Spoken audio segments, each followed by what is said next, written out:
You make the schedule work. You say yes to the favor. You put your own needs on hold to accommodate everyone else, expecting that eventually this generosity will earn you respect.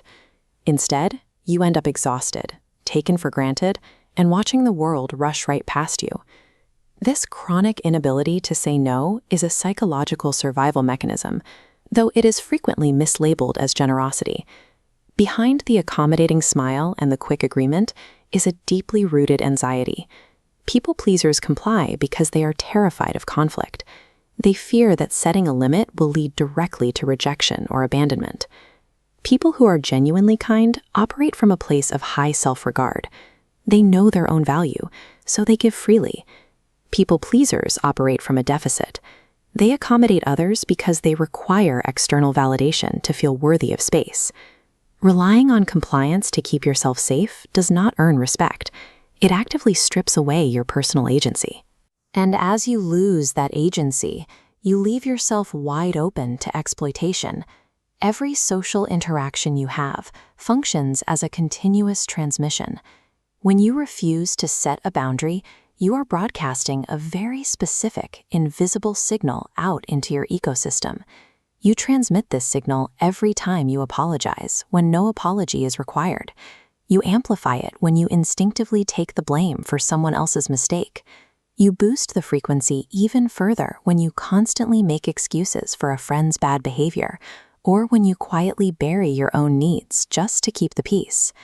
Emotionally healthy people might inadvertently take this behavior for granted, but there is a specific predatory demographic actively scanning the horizon for these exact behaviors. In the cold mechanics of human interaction, boundless kindness is not universally perceived as a virtue. To certain observers, it is recognized strictly as a beacon. This diagram illustrates the receivers tuned perfectly to that beacon. These individuals share a specific psychological profile known as the dark triad. The first node is narcissism, a clinical need for grandiosity and entitlement, requiring a continuous stream of external validation. The second node is Machiavellianism. Individuals high in this trait exhibit a calculated indifference to morality. They are completely obsessed with their own self-interest and highly skilled at manipulation. The third node is subclinical psychopathy.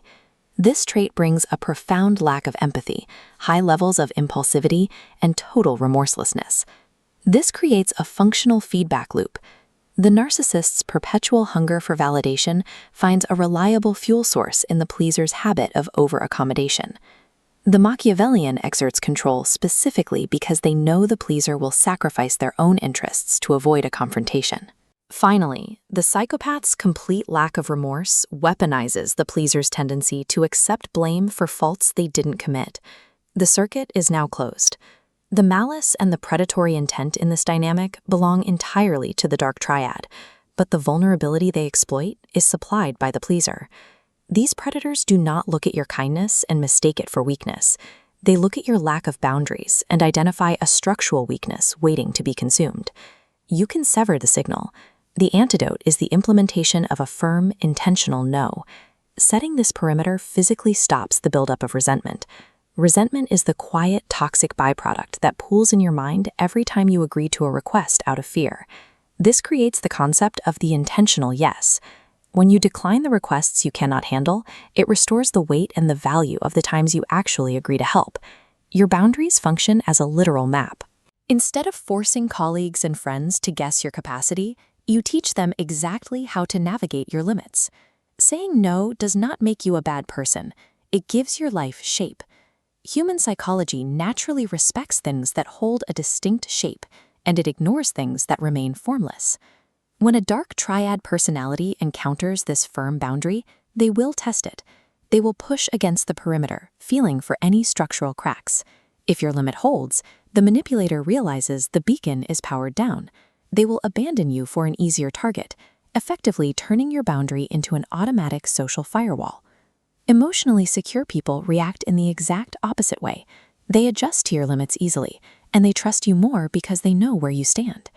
Genuine kindness is an immense social asset, but it only generates respect when you prove your time and energy are fiercely protected.